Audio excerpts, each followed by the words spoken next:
Hey there, marketing researchers. In this video, we're going to go over key categories of primary data and their uses in marketing research. So when we introduce ourselves to the idea of primary data collection, of course, what we're talking about here is the type of data marketers typically collect when they are answering their own research question with their own research efforts. Given that many marketers typically try to answer similar types of questions with their research projects, it goes to follow that we have similar types of categories of data. So I'll introduce you to some of those categories and provide illustrative examples. I do want to mention that today's conversation is focusing on primary data collection when we're focusing on collecting data about consumers. Of course, marketers don't only collect data about consumers. Sometimes we collect primary data about other brands that we might be competing with, data about companies, other organizations if we're B2B or industrial marketers. We may actually collect information at the country level, individual product categories, or aggregate industries. What we see here is what I call the wheel of variables. I don't think anyone else in the world calls it that, so you may not want to bring that up in casual conversations with your marketing friends. But what you'll notice here in the center here is behavior. All of these other variables, like demographic and socioeconomic at the top, and knowledge at the 5 o'clock direction of the wheel, these are all measures that we often capture about consumers. However, all of them are ultimately trying to serve the grand purpose of understanding, predicting, and controlling human behavior. So that's why we have this wide ring of variables surrounding the central type of primary data that we often collect, which is actual consumer behavior. I want us to never lose sight that when we're collecting all this other information, it's always in service to ultimately trying to understand consumer behavior. Okay, let's first introduce ourselves to demographic and socioeconomic variables. Demographic and socioeconomic variables are the type of variables that are commonly used to characterize the composition of human populations. I'm sure that you are familiar with the word of demographics, and you're probably familiar with the word of socioeconomics. In this case, we're talking about the variables that often inform socioeconomic study. What's very interesting about this is that there is actually no universal definition of what constitutes a demographic variable versus not a demographic variable, except for common practice. In fact, if you go Google right now and look for information about what defines a demographic variable, you'll notice that in most cases, the definitions aren't really a definition. Instead, they're just providing a list of examples of those types of variables that we study. With that said, there are a few general traits of a demographic variable. First, demographic variables tend to be objectively verifiable traits of individuals, rather than the internal mental states like satisfaction, loyalty, that we may collect in other categories of marketing data. So common examples of demographic variables include age, income, family size, occupation, education, and so on. We're familiar with these types of variables because they are commonly collected by government agencies, not just business organizations. Now, a subset of demographic variables are socioeconomic variables. So these are the variables that are often used in relation to determining someone's particular socioeconomic status. Now, this becomes tricky as that socioeconomic status actually has a variety of different competing definitions. So despite socioeconomic status being such a commonly used term, and in casual language we have an understanding of it, and in research people have understanding of it as well, there's actually more than one way to actually measure socioeconomic status. And I don't mean to dive you into all of the excruciating details of the different ways we measure these things, other than to point out a few different ways. For example, there's something called the Duncan Socioeconomic Index, where what this really is someone's occupational prestige. So that is, it's not just about how much money you make in the world based on your job. It's also about the sort of social status that you're obtained by virtue of your position in life, and it's based on your occupation. However, despite all this argument in academia about the different ways we could choose to measure socioeconomic status, some of the biggest leading experts in this area have pointed out that, well, in reality, measuring just someone's household or individual income and or assessing their level of education, these two explicit measures, which we all understand, actually serve as excellent proxies of what someone's actual socioeconomic standing might be, especially you as applied marketing researchers. If you're interested in socioeconomic status as something to identify a market segment, just measuring someone's income or education level does serve as a decent proxy of that. So let's provide some illustrative examples here of typical demographic and socioeconomic variables. Here we have a measurement measuring someone's age, highest level of education that they've completed, and here's their combined annual household income. So all three of these would comprise types of demographic measures where the education level and the household income measurement level would be indicators that we could use to determine socioeconomic status. I just said earlier that one of the things that characterizes most demographic variables is that they tend to be objective traits about individuals. But in reality, measuring demographics can be much more complex than that. Think about the standard race and or ethnicity measure that you commonly see at the end of marketing research surveys and you often see in government surveys. In reality, race and ethnicity is not an objective trait of an individual. It's not something that can be definitively assigned to you. And the census, the US Census itself, recognizes that. Per their own words, an individual's response to the race question, which they use race and ethnicity a bit interchangeably in their variety of their measures, is based upon self-identification. The Census Bureau does not tell individuals which boxes to mark or what heritage to write in. So in other words, with no consequence to any individual, any person can identify with any particular racial designation they wish to. An interesting thing to explain even more of these complexities when it comes along to measuring race and ethnicity. This is another quote from John H. Thompson of the census. In 2014, he pointed out that, in our diverse society, a growing number of people find the current race and ethnic categories confusing, these being the racial categories that they were using in the census in the 2010 version, or they wish to see their own specific group reflected in the census. The census individuals are sensitive to changing cultural norms and social norms, and we can see that in some of the experiments they actually ran with the census data collection instrument here. So what you're looking at in this slide here is the standard census version from 2010, where questions related to race and ethnicity were asked. And there's a few notable traits here I'm going to point out to you by way of looking at one of the alternative versions that they experimented with. Literally, they did an A/B experiment. They had the control version, and then with a random subset of the U.S. population, they actually used this experimental version to test for differences in responses. And this is just one of the experimental versions, but let's take a look at some of the differences here. First, they make explicit that you can check more than one box, that if you're of Hispanic, Latino, or Spanish origin. They directly offer some new examples. So in the previous example, it was Argentinian, Colombian, Dominican, Nicaraguan, and Salvadoran, and Spaniard. And here we have Dominican, Salvadoran, Colombian, Spaniard. For identifying someone's race, for white, it's no longer without any examples. It now includes German, Irish, Lebanese, Egyptian, and so on. And a big change, and this came after some lengthy complaints in 2010. For Black or African American, they dropped a very contentious word in the 2010 census, and that was Black, African American, or Negro. And now in 2016, it's likely for many of us, it strikes us as inappropriate that this word would be included on the census form. There's actually an interesting conversation about this that people from the census report. And what they found was, in many cases, there's a subset, it tends to be an older African American audience, that they would actually write in this word as a way to describe themselves. And by virtue of them writing it in, they thought that this was appropriate to keep in the 2010 version of the census because it was a way that some individuals in the United States did choose to identify themselves. But of course, by keeping all three of these designations on a single line, for those individuals who identify as Black or African American and find this term insulting, derogatory, and inappropriate, this is obviously causing distress for them. So this was a big change for the census going forward, and it won't be in the 2020 version of the census that's coming out. It becomes immediately clear that these so-called demographic markers that are objectively verifiable are not necessarily able to do so as easily as they make it seem. We as marketing researchers still frequently use demographic and socioeconomic variables despite some of the difficulty associated with properly measuring them. One of the main reasons that we collect demographic and socioeconomic variables when we're collecting primary data is because it does often afford us the ability to compare our results to results from other secondary data sources. Because demographic and socioeconomic variables are collected almost in such a standard form in so many other forms of research, we can then use our own results and map them onto those other results, hopefully creating a bigger, richer tapestry to answer questions related to our marketing research problem.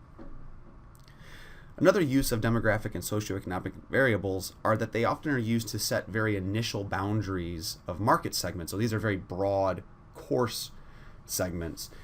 For example, you may think about the Nielsen Prism system that they use to segment U.S. households. Although there were over 60 precise, detailed market segments, the initial way that they sliced apart those segments were based on three demographic and socioeconomic variables, and that was where people lived, the stage in the life they were at, and the degree of wealth that they possessed. From there, once those initial variables were used to create initial market segments, then other variables were used to then drill down deeper.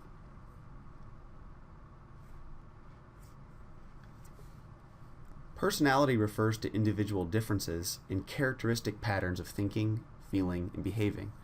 This word characteristic is very important when understanding what personality means. That's to say that although individuals may vary from day to day depending on context, mood, or particular situations, when we refer to someone's personality, we're referring to someone's general overarching way of being. Similarly, for lifestyle, we're referring to a particular way that someone lives, the way a person or group of people tend to live their lives. These are related concepts in marketing. Sometimes they even use these phrases interchangeably. However, in the world of marketing and in marketing research, when we refer to personality, we tend to be focusing on the individual's state of mind, even though behaviors, per their actual academic definition, can actually be part of someone's personality. While lifestyle, when we use this term in marketing, tends to emphasize actual marketplace behaviors, the things that people actually do out there in the world. With that said, when marketers use the word lifestyle, we are often talking about both marketplace behaviors as well as the way they are thinking and feeling. Now, there are literally hundreds upon hundreds of different personality traits that have been identified by psychologists, many of which have been proven to be useful for marketers for market segmentation, targeting, brand positioning purposes. However, if you took an introductory psychology course, you may remember there are the big 5 personality traits, and you'll remember that because the acronym OCEAN will come into your head. Openness to experience, conscientiousness, extroversion, agreeableness, and neuroticism. Sometimes this phrase has been rebranded as emotional stability. These 5 personality traits are called the Big 5 because they have shown to be very persistent and identified through a variety of different research studies. Some people even argue that all of the other personality traits are some mixture and derivative or second order effect of these Big 5 traits. But that's a debate for the academics, not one necessarily for the everyday applied marketing researcher. There's more than one way to measure how someone fares with respect to these 5 different personality traits. What I'm showing you here is a very short form 10-item scale that, based on someone's response, would tell you how they score and with respect to each one of these 5 personality traits.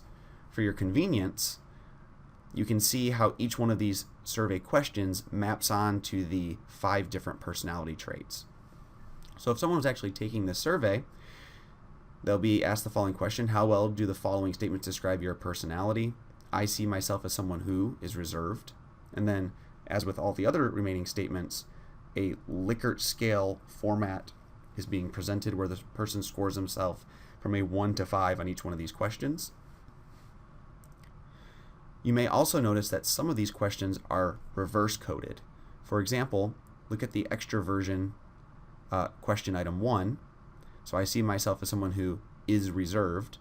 Well, if someone is strongly extroverted, you would expect them to disagree strongly with this statement. On the other hand, I see myself as someone who is outgoing and sociable, the other extroversion measure, we would expect that individual to score a 5 here. And that's what it is to mean to be reverse coded. That is, to actually score this individual, once we would flip these numbers and then score them together. Here's a simple visualization just illustrating how 2 different types of people may score on this 10-question personality inventory scale. We see that person A, represented by the blue lines here, scores very high in agreeableness and openness, but relatively low on neuroticism and conscientiousness, compared to person B, who scores very high in neuroticism and very high on conscientiousness.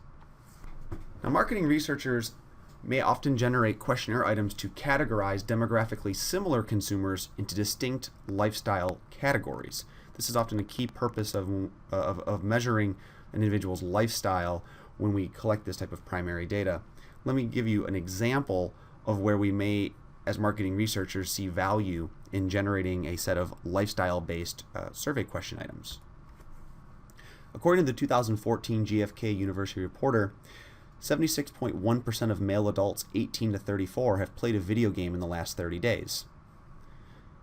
In other words, if you're a marketer of a particular type of video game looking to target this demographic group, it's not actually that helpful to know that male adults 18 to 34 play video games. In fact, over 3/4 of them have played a video game in the last 30 days. Of course, that means not all of them are playing the same types of video games for the same reason or spending the same amount of money. So as a marketer of video games, you would want to know which sort of lifestyle category they fall into related to video game playing. Therefore, you might generate a series of questions about the types of games a particular male adult 18 to 34 played, the amount of money and the frequency with which they played those games, how they play those games. Are they social games? Do they play by themselves? For example, do they play mobile? Do they play via computer? Do they play via console? Finally, we may also measure what their motivations are for participating in games.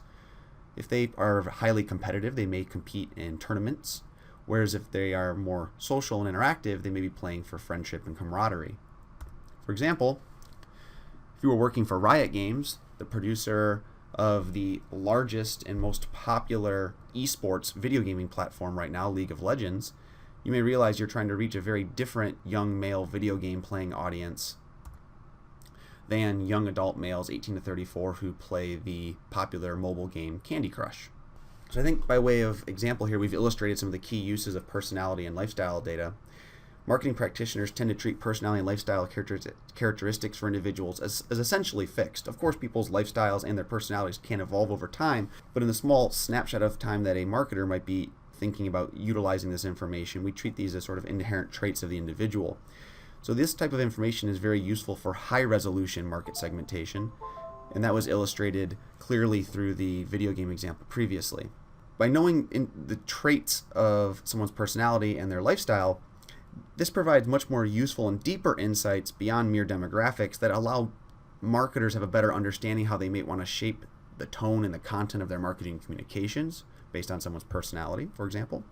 How to position a brand to align with a target market. So, for example, individuals who are extremely outgoing, extremely extroverted, we may expect a brand trying to reach that same audience to position itself to be also perceived as outgoing and extroverted. Marketers are often interested in measuring a consumer's awareness of a brand, product, concept, service, experience, and so on. This is because marketers often think about a consumer's path to purchase as beginning with awareness. You may be familiar with the concept of the purchasing funnel. However, not all awareness is equally valued by marketers. For example, there's top-of-mind awareness. Top-of-mind awareness is that type of awareness that can be activated by individuals without any sort of external stimuli helping them dig that awareness out of their memory. Sometimes there's awareness. There's also awareness where contextual triggers help to evoke that awareness. Finally, perhaps the lesser form of awareness, it's where an individual can recognize having seen something previously, but they actually be shown that same stimuli again to say, aha, I recognize that. Let's illustrate these three different forms of awareness by way of example. Consider this question. Name the first two brands that come to your mind. Do it. What are the first two brands that popped into your head? Were they Apple and Nike? If they were, according to the Student Monitor in 2014, of the first two brands that a college student would say off the top of their mind, 40% of the time Apple would be one of the two brands and Nike would be one of the two brands 24% of the time. This is clearly an example of unaided recall. Now, take a moment to think about the last time you went shopping for groceries. See if you can imagine some of the different brand names you saw while you were actually at the grocery store. In the space below, list some of the brand names that you remember seeing. Now, what's different about this measure compared to the previous measure? It's clearly these first two sentences. Here, we're trying to help the individual put themselves back into the previous context of which we're trying to ask them to recall some information. Finally, here we see an example of a recognition measure. Have you ever seen this brand of food at a grocery store? And here, we're not providing any aid. We are literally providing an individual the exact stimuli, and we're merely asking them, have you seen this thing before? Unfortunately, in practice, sometimes these recognition measures, like this last one I just showed you, sometimes these are also called aided recall measures because there is an aid right here. However, I think it's useful to keep in mind that an aid is where you're helping someone along, like our second example, where our third example, a recognition measure, we are literally providing someone the exact stimuli and merely asking if they can see that, if they have seen that thing before. Marketing researchers often collect information about a consumer's knowledge as well. It's important to keep in mind that there's two types of knowledge that we're often interested in measuring, sometimes both or sometimes just one depending on the particular situation. First, there's subjective knowledge. This is someone's belief about their level of knowledge about a topic. So this isn't actually what they know, it's how much they think they know. Objective knowledge is someone's actual demonstratable knowledge about a topic. It's important to separate these two concepts because these two things are rarely in alignment. What I'm showing you here is a chart that illustrates something called the Dunning-Kruger effect. This Dunning-Kruger effect is well known in social psychology and behavioral economics. You see here are two different lines. The dark line is how someone rated themselves on their perceived ability on a given test. The grayed line here is how well that individual actually performed on that test. For example, what this chart is showing you is that for individuals who actually did very, very poorly on the test, so in other words, their objective knowledge was very low, those individuals tended to perceive themselves as being about average. That's what percentile, performing about in the middle of the pack. So they guessed that they knew about this much, but in reality, they only knew this much. And then after we see at the top end here, we also see a miscalibration of subjective and objective knowledge, but not quite as egregious. We see that those individuals who indeed actually knew a large amount only estimated themselves to perform slightly better than average. There's a lot of debate in the literature about what's driving the Dunning-Kruger effect or this mismatch between subjective and objective knowledge. For our purposes here, it's enough to say that there typically is a substantial difference between the two. So we as marketing researchers need to be very clear about which one we intend to measure, because measuring one is unlikely to give us information about the other. Let's look at this example here related to craft beer. Look at these statements on the left-hand side. We're asking a survey respondent to say how much they agree with the following statements. Now, based on our previous conversation about knowledge, would this be a subjective knowledge measure or an objective knowledge measure with respect to craft beer? The answer would be subjective knowledge. We're asking the person to reflect on how much they believe they know. At no point here did we actually assess how much they actually know. If we wanted to measure objective knowledge about craft beer, we'd have a variety of different ways to do it. But one way we might do it be very similar to the same way that a professor tests you to demonstrate how much objective knowledge you have about a course topic. We'd give them a quiz. Here's a 4-question beer quiz. What are the traditional 4 main ingredients in beer? Do you know what the answer to this one is?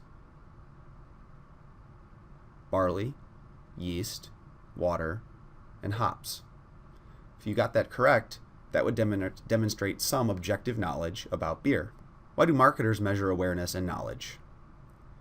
Well, sometimes we track awareness longitudinally or over time to check for baseline performance of our advertising campaigns. The only goal of advertising shouldn't simply be to create awareness, but it is a baseline goal. So we would expect to see over time that an aggressive, large spend advertising campaign should increase overall awareness about our product or brand. We may measure objective knowledge a consumer may have about our product, our service, or our brand, because it can identify gaps between what the benefits are that our product offers and what people may actually be looking for. We may measure a consumer's objective knowledge because it may identify gaps between the benefits that our product offers versus what people actually understand about our product. One example of this you may find in recent Sam Adams beer ads. Recent Sam Adams beer ads have featured actually educating consumers about hops and the different types of hops and the types of beers that are and the tastes of beers that are derived from the use of different hops. This would be an example of an advertising campaign that's actually trying to educate consumers and hopefully eventually then persuade them that Sam Adams provides that useful benefit.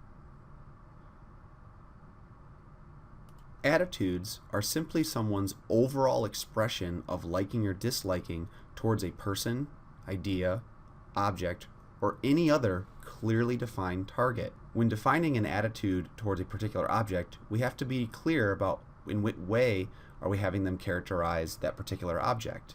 For example, someone may have a positive overall attitude about San Diego State University. They may have an extremely positive attitude about the College of Business Administration, and they may have an exceptionally positive attitude towards their marketing research professor, yet they may have an extremely negative attitude towards the parking at San Diego State University. Therefore, we have to be clear at which level we are measuring an individual's attitude towards a particular object. Attitude measurement is extremely common in primary data collection of marketing research. We believe that someone's attitude towards a particular thing is a good leading predictor of whether they are interested in it or might be willing to purchase it. There's multiple different ways to do attitude measurement. Perhaps the most direct is simply to ask them what is their attitude towards a thing. So what you're looking at here is a picture of the USA Jammy Pack. Not only is this a cool fanny pack, it's patriotic and it has a speaker built into it so that you can plug your phone in and jam tunes while playing. So the question may be, overall, what is your attitude towards the Jammy Pack? Clearly, in this particular example, we might expect everyone to say very favorable. But let's imagine a crazy world where some people may have different opinions. So this is clearly a very direct and straightforward way to measure someone's attitude towards the Jammy Pack. However, more advanced ways can often be a little more insightful to marketing researchers. So let's look at that example. Now in this version, we won't be measuring someone's overall attitude to the Jammy Pack directly. Instead, we first define 4 of the most important traits about a particular product category, in this case clothing accessories we define as the relevant category, and we measure how important those different traits are to someone's purchase decision. So let's look at these 4 examples here. Apparently we've done some other previous research to identify that these are the 4 most relevant traits. We say the accessory should be made well, the accessory has a practical functional purpose, the clothing accessory makes me stand out from the crowd, and the clothing accessory fits in with my current sense of style. And on a 5-point scale, we asked how important these traits were to a particular individual. We see here that this person, when it comes to clothing accessories, doesn't actually find a practical functional purpose to be important to them personally, although apparently in the general population it was, whereas having the clothing accessory fit in with their current sense of style is extremely important. Now that we've established how important this is to a particular individual, we then follow up with finding out how much they agree that they have a positive attitude towards those related traits of the actual Jammy Pack. So in this case, we see that this person on a 1 to 5 scale tends to agree that the Jammy Pack appears to be well constructed, it appears to be extremely functional, and the person would stand out from others. However, this person does not think that the Jammy Pack would fit in with their personal sense of style. Now, we simply do a weighted summation of these 2 scores to find this person's overall approximated attitude towards the Jammy Pack. So 4 times 4, 1 times 5, 3 times 5, 5 times 1 equals a score of 51. Now, if this is a good or bad attitude is something that we can't know in the absolute, we can only know it relatively. So it would make more sense if we compared this to some other attitude evaluation of a comparative product. Let's take a look at this fanny pack and imagine that this person also evaluated this fanny pack. Now, when it comes to fanny packs, when it comes to clothing accessories, we already know how important these traits are, regardless of the particular target. So we know this person still scores a 4, 1, 3, and 5, regardless of whether it's this fanny pack or the Jammy Pack. But their actual evaluation of this particular fanny pack is likely to be different from that of the Jammy Pack. So in this particular case, this individual strongly agreed with almost everything except for making them stand out of the crowd. The Jammy Pack outperformed on standing out of the crowd, and this more subtle fanny pack only received a neutral score of 3 out of 5. However, when we do the weighted summation again, we find that this particular person would be approximated to have a much higher attitude towards this fanny pack rather than the Jammy Pack. And that's no surprise because we have evidence of early photographs of The Rock, Dwayne Johnson, wearing a similar fanny pack and looking extremely stylish. So far we've introduced you to the idea of measuring attitudes by way of 2 different examples. However, we need to also differentiate between explicit and implicit attitudes. Explicit attitudes are the ones that are most commonly measured in marketing research. They're explicit because it is one that someone can deliberately think about and report on. In other words, if they can fill out a survey question telling you their attitude, whether directly or indirectly, towards that object, it's explicit. On the other hand, marketers have an awareness that implicit attitudes play an important role in consumer decision making. We just don't tend to measure them as often because it's tricky. Here's another example of an explicit attitude measurement, simply asking people their attitude towards 6 different bands. But implicit attitudes are different. From the Project Implicit website at Harvard, implicit attitudes are the positive and negative evaluations that occur outside of our conscious awareness and control. And they provide a nice example. Even if you say that you like math, which is your explicit attitude, you say you're favorable towards it, it's entirely possible that you might associate math with negativity and not even know it. In this case, you would say that your implicit attitude towards math is negative. This example is important because it's suggesting that sometimes our explicit attitudes may not line up with what our implicit attitudes are. And importantly, this bold section here probably makes it clear why marketing researchers often don't measure implicit attitudes in their primary data collection, because if implicit attitudes exist outside of conscious awareness and control, we have to have some sort of clever measurement system to actually find out what those implicit attitudes are. The implicit association test is the most common approach to rigorously measure someone's implicit associations. I have a video that I can show you showing someone take an implicit attitude association test. We'll show that in a moment.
You can also check out the Project Implicit website. If you go to the Project Implicit website, you can take a number of implicit association tests yourself for free and find out how you perform.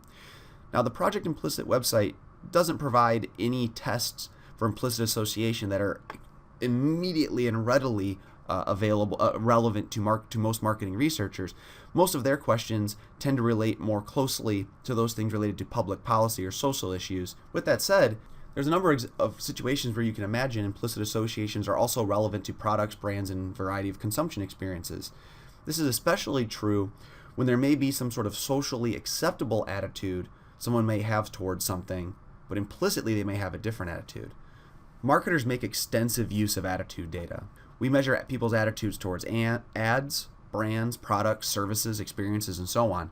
A lot of these measurements of attitudes form an essential basis for many of the marketing models that we use to determine people's brand preferences across a variety of competing brands, anticipated market share amongst competitors, and forecasting sales into the future.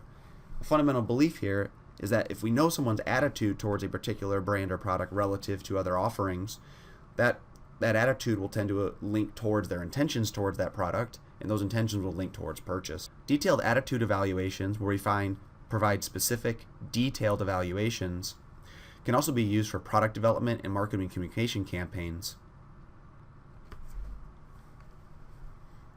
Beliefs are simply the degree to which a consumer believes something to be true. In other words, a consumer's belief could in fact be objectively true, or it could be false, or it could be undeterminable. We may never know whether it's true or false. A consumer's beliefs could also be based on extensive, thoughtful justification, or based on very little critical thought at all. All that's important about a belief is the person believes that thing to be true. This is where I'm reminded from Rufus from Dogma, where he reminded us that I think it's better to have ideas. You can change an idea, but changing a belief is a lot trickier. Marketers also take heed of Rufus's advice. Knowing that changing a belief can be very tricky, many times in marketing, we measure people's beliefs not to change them at all, but instead to recognize them as solid rocks that we have to work our marketing around rather than try to alter. Here's a series of examples of belief-based research questions that was collected by the Pew Research Center related to the internet, science, and tech. Is it generally safe or unsafe to eat genetically modified food? Is the earth warming due to human activity? Are childhood vaccines generally safe or unsafe? Now, what's interesting about these first three questions is that with enough science and enough research, we can likely determine whether these statements are objectively true or false. With that said, finally, let's take a look at this last question. Do you believe that the US is the greatest country in the world? Well, this is an indeterminable question. We'd have to understand what the word greatest means, and clearly the word greatest doesn't mean the exact same thing to every single person. So it's not objectively true, nor objectively false. It's one of those types of things that can never be completely determined. It's always in the eyes of the beholder. If you'd like to see more examples of these belief measurement questions, go check out the 2016 General Public Survey that the Pew Research Center conducted. Now, how do marketers use belief data that was collected via primary research? Generally speaking, marketers tend to treat consumers' beliefs as unmovable. They are factors that the marketer must work with or work around rather than change. For example, let's take a look at this chart here that comes from the USDA. What we're seeing here is that organic food sales are substantially increasing year over year in the United States. This likely corresponds to people's changing beliefs regardless to the healthiness and importance of eating organic foods. Of course, that isn't to say that marketers never try to change beliefs. The Ad Council, for example, runs numerous campaigns that tend to focus on changing people's beliefs and enacting positive social change. The example we see here comes in part out of the CDC, where they're recommending that young children receive a vaccination against HPV. Notice that statement up above. HPV vaccine is cancer prevention. This is an important attempt to change people's beliefs about what the role of the HPV vaccine is, because the public dialogue has included some thoughts that the HPV vaccine is actually about allowing for sexual promiscuity. In this case, this campaign is focusing on changing people's belief to thinking of it as a healthy medical treatment that'll take care of young adults into their later life. When we talk about measuring motivations in marketing, we have to be clear about which of two different ways we may be talking about motivations. First, sometimes when we talk about motivations, we're talking strictly about consumers' explanations for what drives their marketplace activities. In other words, we're emphasizing the role of manifest motivations. Let me provide an example. Let's say someone purchases a new MacBook. What reasons might they give to explain this marketplace activity? Well, they may say the MacBook is easy to use and Apple has reliable laptops.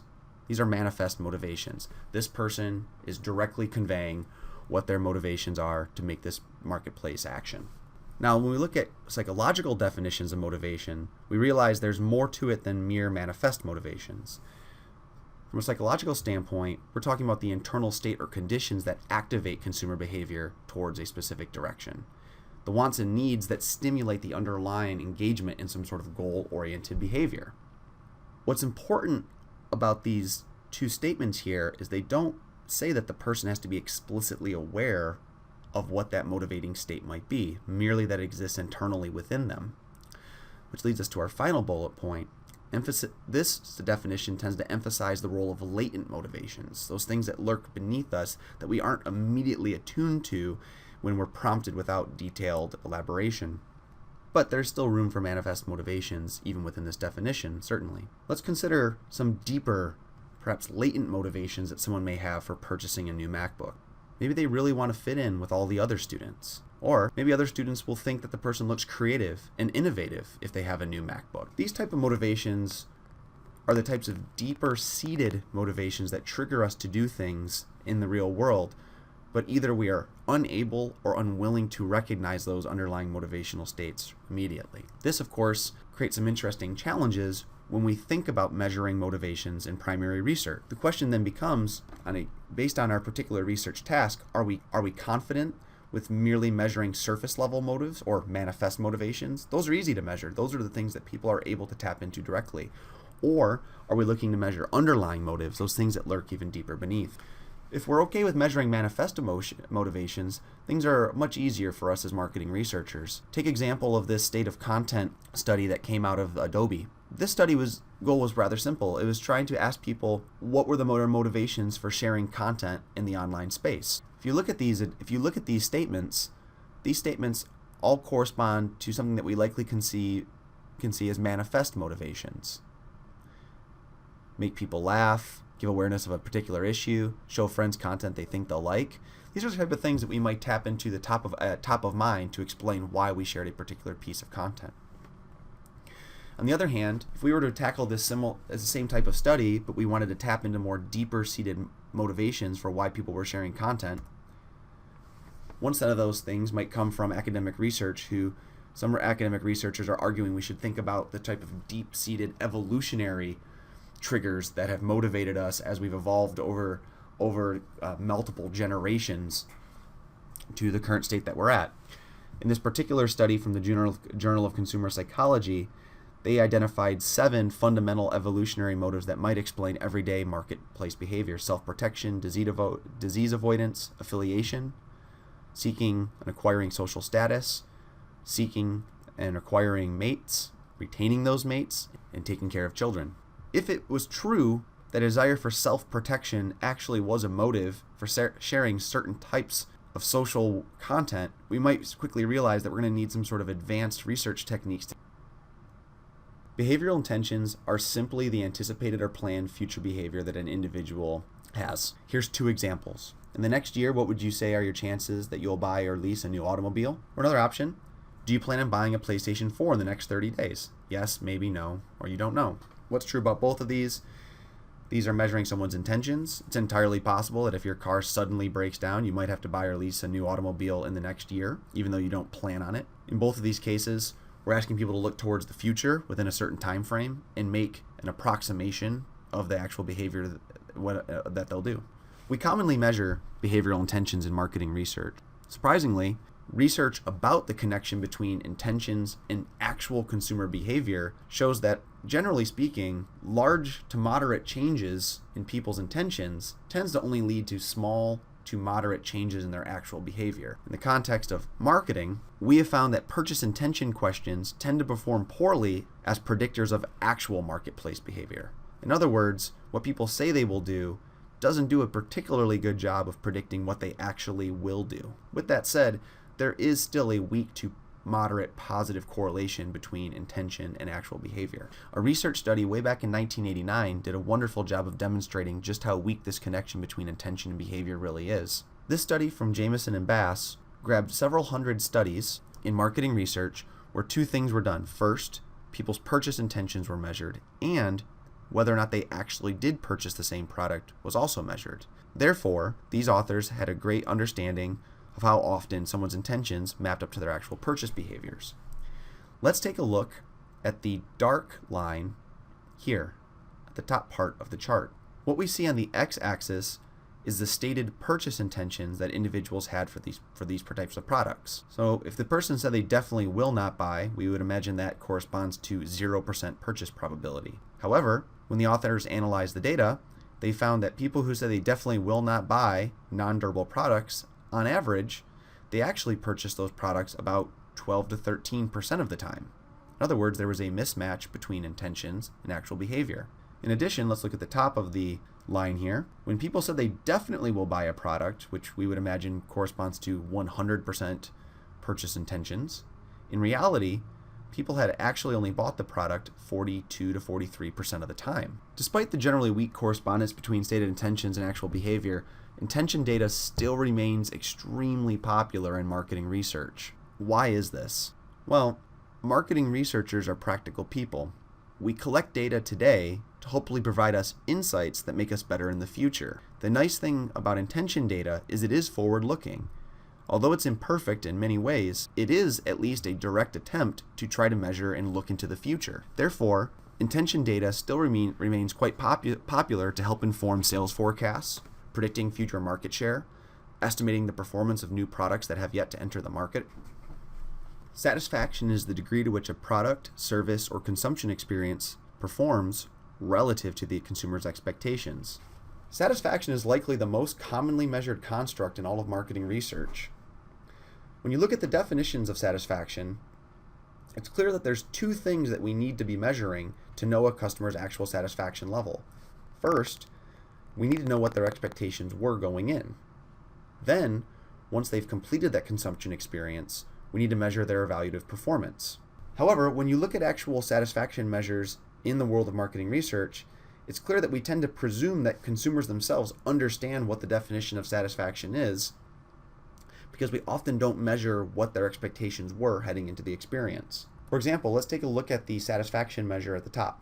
How would you describe your level of satisfaction with our complaint resolution process? Very dissatisfied to very satisfied. What's clear here, though, is that at no point do we actually know what the person's expectations were heading into the complaint resolution process. So we're putting it on their back that they have to understand that satisfaction is supposed to mean the actual performance relative to what the expectations were. Let's look at the example below where there's an attempt to measure someone's initial expectations and their evaluative performance relative to those expectations. Before you visit our brewery, how would you describe your expectations for the quality of our beer? Did the person have low expectations or extremely high expectations? After having our beer, how well did it meet your expectations? Below, met, or exceeded? Here we can see that if someone merely responded that we met expectations, we wouldn't necessarily have to be upset if, going in, they had extremely high expectations. We measure satisfaction so frequently because we make extensive use of it in marketing. Satisfaction is known to be a predictor of customer retention, market share, sales, and profitability. Since it's a leading indicator of things that we care about as key performance indicators of marketing success, it goes as no surprise that we're all still interested in measuring it systematically. In addition, satisfaction data is often collected systematically in customer relationship management systems to proactively manage the efforts of service personnel. As an example, perhaps you have bought a product on Amazon recently, and a few days later after you received the product, you received an automatic invitation to provide satisfaction feedback regarding your purchase from the vendor who sold you the product. In those cases, that's an automated response coming from their CRM system, where they're trying to be sure to proactively manage your experience with them so that if there's any problems, you would be able to receive resolution, or if you were happy, perhaps they can coax you into leaving them a positive review. Finally, we have the type of primary data that all of the other types of primary data are trying to help us understand: consumer behavior. Behavior is simply what individuals have done or are doing. It's a physical activity or action that takes place under specific circumstances at a particular time and involves one or more actors. Oftentimes, we don't directly observe someone's behavior. Instead, we ask respondents to recall those behaviors and report them to us. Unfortunately, accurate memory and reporting can often be challenging for respondents. For example, research has taught us that people tend to be both inaccurate and biased in recalling when a particular event occurred. People tend to be both inaccurate and biased in recalling the number of times a particular event occurred. When we say inaccurate, we mean they are wrong. They are not accurate and they are off by some way. When we say biased, we mean that there are systematic ways in which people are wrong, whether they tend to exaggerate up, exaggerate down, guess too early, or guess too late. However, people do tend to perform better at recalling if a specific event occurred at least once, but not exactly how many times within a defined range of time. Let's look at examples of measuring behavior via recall. Look at the top one. In the last month, how many days did you purchase an alcoholic drink at a restaurant or bar? Right now, imagine you had to answer that question as a consumer taking a survey. How would you approach answering this question? Would you be able to recall every single day in the past month, count up exactly the number of days that you were at a restaurant or bar and ordered an alcoholic drink? If you're not a drinker, this is probably pretty easy. If you are someone who does drink at times, this might be very challenging. Look at this next example.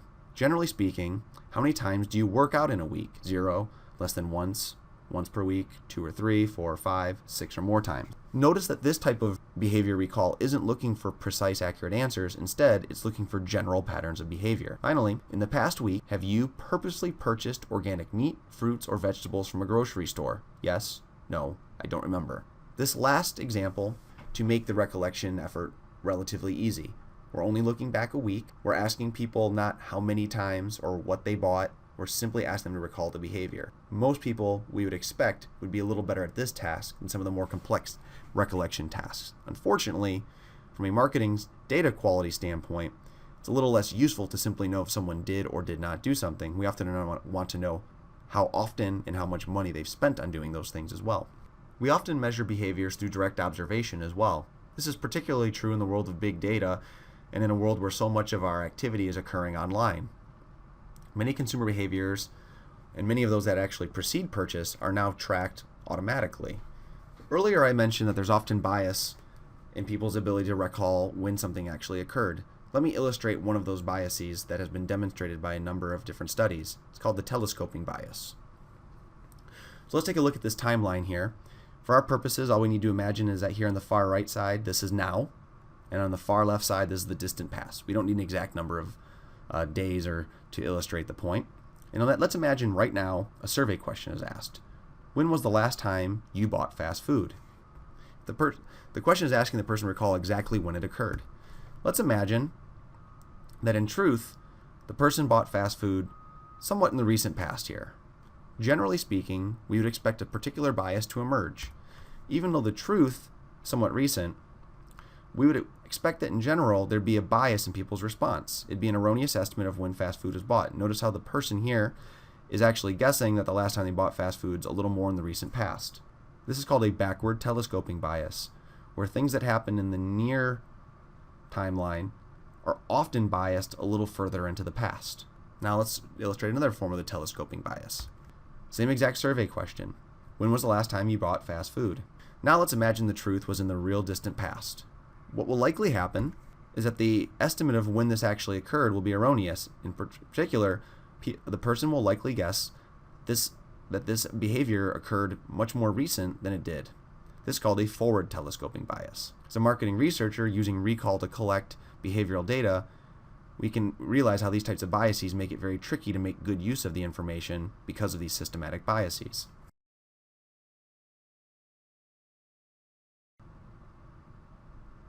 As we're wrapping up our conversation about an introduction to collecting various types of primary data and marketing research, let's talk a little bit about the two broad-based forms of strategies that we use to actually collect primary data. That is communication-based and observation-based. Communication-based methods are any sort of data collection method that we may ever use where some form of communication is required on part of the respondent, the consumer, in giving that information. So if we do a one-on-one personal interview to collect that data, that's clearly communication based. In addition, if someone takes an online anonymous survey, they still, by way of clicking on answers, are communicating with us. You can think of it as the most boring conversation you've ever had. Observation-based strategies are where we are actually observing an individual engage in a behavior. So if we were using videotaped evidence in a retail store to watch how people behaved in that store, that would be observation-based. If we were analyzing the clickstream data of someone someone interacting in our online store as they move towards purchase, their clicks would be a series of behaviors. These are observation-based strategies. By looking at this wheel of typical variable categories measured in marketing research, it becomes clear that in certain situations, communication-based strategies are often superior if we want to measure that type of variable category. If we take the time to think about the fundamental differences between communication-based and observation-based strategies, some challenges emerge when it comes time to collect data for marketing research. For example, if we're interested in measuring someone's behavior, which is often the ultimate goal, so we're often very interested in actually observing what someone's doing, along with anything else that we want to measure in our study, observation-based strategies tend to be the best. Observation-based strategies are actually watching that behavior actually occur. Whereas if we're using communication-based strategies, all those problems that emerge with recall biases can be problematic. On the other hand, if we want to measure those sort of things that exist strictly up in a person's mind, such as their level of satisfaction, what their intentions are, what their motivations are, beliefs, attitude, knowledge, and awareness, well, all of those things can only be directly measured if we use a communication-based method. We can't know someone's motivations without actually communicating with them. Now, there are some researchers who say you can measure motivations by looking at people's observations, but let's be clear what we're doing here. If we're using people's actual behavior to make guesses about what their underlying motivations are, what we're then doing is we're actually measuring behavior to infer motivations. If we actually want to try to tap into these ideas directly, we will have to use some sort of communication-based strategy. What's important to understand here is the fundamental conflict between communication-based research helping us measure so many of these different types of relevant marketing variables. Unfortunately, observation-based research that tracks the most important variable, consumer behavior. This fundamental conflict, where the data we ideally want is best collected through observation, but all the other types of variables that are so informative and helpful for marketing are best collected through communication-based strategies. This challenge is going to be persistent throughout most of our discussion about designing research. Finally, I merely want to emphasize that this particular conversation focused on talking about the type of primary data that we collect if we're interested in collecting information about individual consumers. Keep in mind, we often collect information because we're interested about brands, organizations, institutions, industries, or other products. So let me give you one quick example of where we collect primary data not to focus on consumers, but to instead focus on a different target, in this case, brands. What you're seeing here is 6 different alcoholic beverage brands, focusing in on Bacardi and Grey Goose. Then, what you see here is a chart representing how these 2 different brands, as well as the other ones that are lightly grayed out, how they perform with respect to a series of brand personality measures. So, hundreds upon hundreds of consumers were asked to evaluate the personality traits they thought these particular brands had. So while we still collected information from consumers, the goal was to collapse that information, average it together to tell us what type of personality traits the actual brand had. In this example, we see that Bacardi, relative to Grey Goose, is seen as much more authentic, a little more daring, and a bit more friendly. On the other hand, Grey Goose is seen as more arrogant, which may not be so bad in the world of alcoholic beverages, more intelligent, and more glamorous. You can imagine how this type of data is useful to marketers. It helps marketers understand how their brand is perceived in the minds of consumers relative to their nearby competition. This type of information can be very useful for brand positioning. This type of information can be very useful for future advertising campaigns.